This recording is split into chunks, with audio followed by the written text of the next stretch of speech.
Imagine waking up tomorrow and nothing works. You go to an ATM, it says error. You try your debit card, declined. Your credit card, useless. Banks are open but they can't give you money. Businesses can't pay suppliers. Imports stop. Food prices spike. Medicine disappears. And here's the terrifying part. This didn't happen because of a war, not because of an earthquake, not because of a cyber attack. It happened because of a political decision made in another country. That's what Venezuela experienced. With a single move, the United States labeled Venezuela in a way that triggered total financial isolation. Almost overnight, the country was cut off from the global money system, the invisible system that makes modern life work. This wasn't about issuing fines or sending a warning message. This wasn't punishment. This was economic suffocation. The strategy was simple and brutal. If a country can't access money, can't sell its oil, can't move payments, and can't import essentials, then its government will collapse from the inside. No tanks needed, no invasion required, just pressure until the system breaks. And for a moment, it looked like it might work. But here's where this story takes a sharp turn.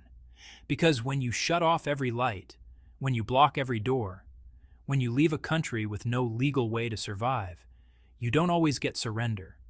Sometimes you get something far more dangerous. So the real question is this: what happens when a country refuses to collapse? To understand what happened next, we need to clear up one big misunderstanding. Most people hear the word sanctions and think it means a few restrictions. Maybe some frozen bank accounts, maybe a trade ban here or there. That's not what this was. What happened to Venezuela was financial warfare. Think of the global economy like a giant operating system. Every country is connected to it through a few critical cables. Cut one cable, and things slow down. Cut all of them, and the system shuts off. That's exactly what happened. First, Venezuela lost access to SWIFT, the global messaging system banks use to talk to each other. Without SWIFT, banks can't easily send or receive international payments. It's like trying to run email without the internet. Then came dollar clearing. Because most global trade runs through US dollars, blocking dollar transactions meant Venezuela couldn't get paid even when buyers existed. Next, banking insurance vanished. Even if a company wanted to do business with Venezuela, insurers wouldn't touch the transactions. No insurance means no deals. Finally, shipping finance shut down. Oil tankers couldn't get coverage. Cargo ships couldn't dock safely. Goods stopped moving. This wasn't locking the front door. This was cutting the power grid. The intent was clear: isolate Venezuela so completely that no alternative paths existed. No back doors, no workarounds, no escape. The assumption was that total darkness would force obedience. But history tells us something important. Total blackouts don't create compliance. They create vacuum. And in geopolitics, a vacuum never stays empty for long. When Venezuela was cut off, the expectation in Washington was simple. Isolation would equal collapse. But geopolitics doesn't work like a classroom experiment. When the lights went out, two countries were watching very closely: Russia and China. And they didn't see a failed state, they saw an opening. Think of it like this. If a major airport suddenly shuts down, airlines don't stop wanting to fly there. They start asking who will control the new routes when it reopens. That's how Moscow and Beijing looked at Venezuela. Because Venezuela wasn't poor in resources. It was rich, extremely rich. It holds the largest proven oil reserves on Earth, even more than Saudi Arabia. Beneath its soil are gold deposits, rare earth elements, and minerals critical for modern technology. The kind used in smartphones, electric vehicles, and advanced weapons systems. And then there's geography. Venezuela sits right in the Western Hemisphere, just hours from the U.S. coastline. That alone makes it strategically valuable. A sanctioned state that close to America's backyard isn't just an economic issue, it's a geopolitical prize. So while the U.S. saw isolation, Russia and China saw liberation from Western rules. no dollar dominance, no Western banks, no US-led conditions. The sanctions didn't trap Venezuela. They cleared the room. And once the room was empty, new players walked in, not to rescue Venezuela, but to rebuild it on entirely different terms. What followed wasn't aid. It wasn't charity. It was restructuring. Once Venezuela realized the old system was gone, it faced a brutal choice. This wasn't about ideology. It wasn't socialism versus capitalism. It was survival versus collapse. Imagine your house is on fire, and the only people offering help demand ownership of the land beneath it. You don't like the terms, but the alternative is losing everything. That was Venezuela's position. Cut off from global finance, it couldn't sell oil the normal way. It couldn't borrow from international lenders. It couldn't even process basic payments. So it turned to the only countries willing and able to operate outside the Western system. First, Russia. Instead of simple oil purchases, Russian companies were given direct ownership stakes in Venezuela's major oil fields. These weren't short contracts. They were decades-long joint ventures, some now locked in until 2041 and beyond. That means Russia isn't just buying Venezuelan oil, it's becoming part of the machinery that produces it. Then came China. China structured massive oil-for-loans deals. Venezuela received immediate cash, infrastructure investment, and technology. In return, it committed future oil production to repay those loans, not in dollars, but on China's terms. Here's the real cost most headlines miss. Venezuela isn't just selling oil, it's selling time. It's selling sovereignty. It's selling long-term alignment. Once you give foreign powers control over energy production and repayment pipelines, you don't simply switch back later. This wasn't short-term aid. It was permanent entanglement, and oil was only the beginning. Most people think this story is about oil. It isn't. Oil is just the front door. Beneath Venezuela lies something even more valuable for the future, the Orinoco mining arc. This region is packed with gold, diamonds, coltan, and rare earth elements. These aren't luxury resources. They're foundational materials for modern life. Coltan helps power smartphones. Rare earths are essential for electric vehicles and advanced military systems. Gold isn't just for jewelry. It's a financial and industrial backbone. In other words, this is the raw material of the 21st century. Russia understood this immediately. Its strategy wasn't to buy resources on the open market. It was to control production itself. By embedding Russian companies directly into mining operations, Moscow secured long-term access that can't be disrupted by sanctions or price swings. Control the source, and you control the leverage. China saw the same picture from a different angle. Its economy depends on massive, stable supplies of critical minerals to feed factories, batteries, chips, and green technology. Venezuela offered something rare.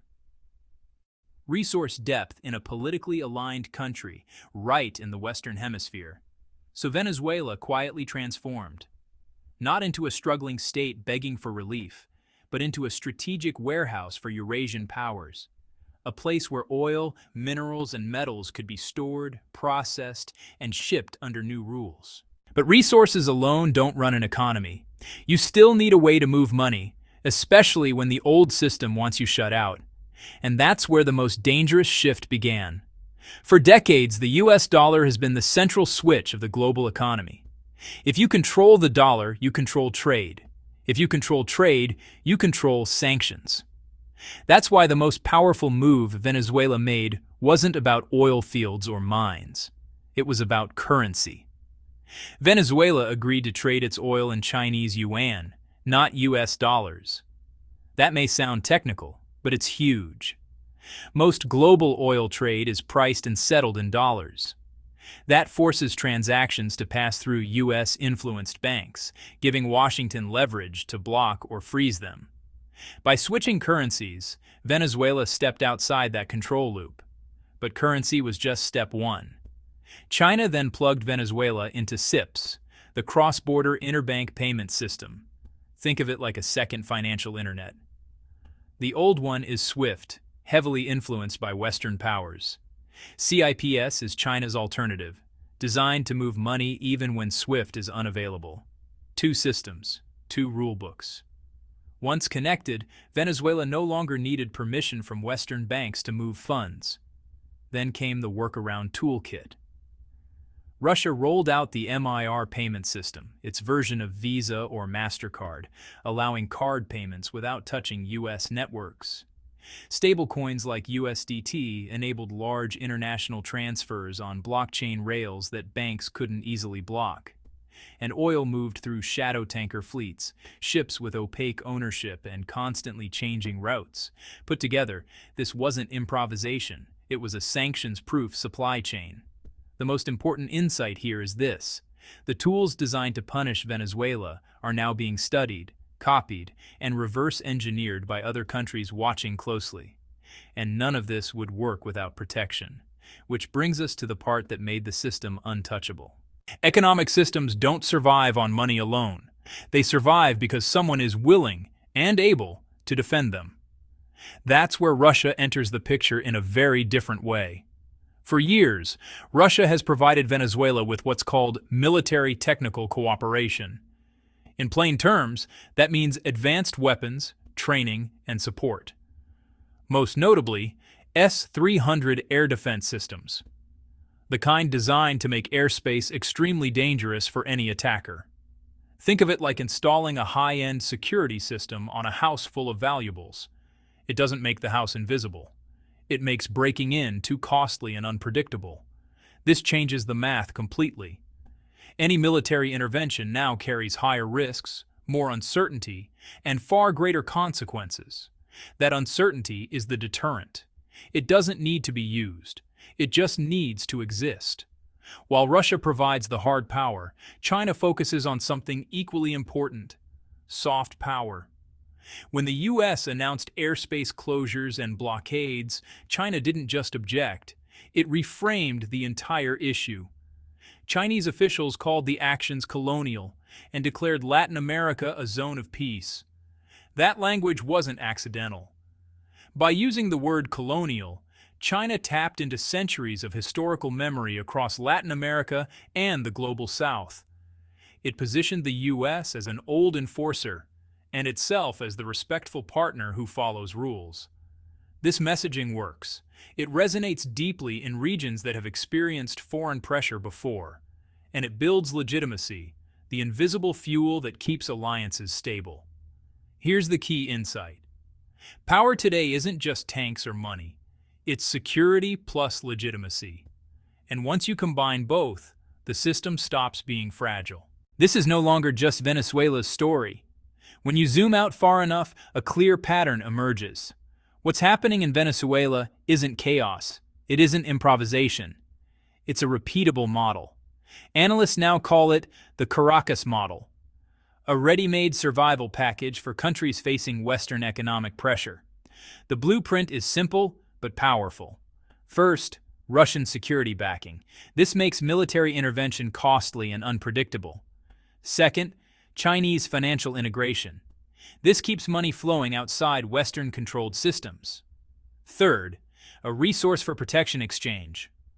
Oil, minerals, and metals pay for long-term support and access. Once these pieces are in place, something important happens.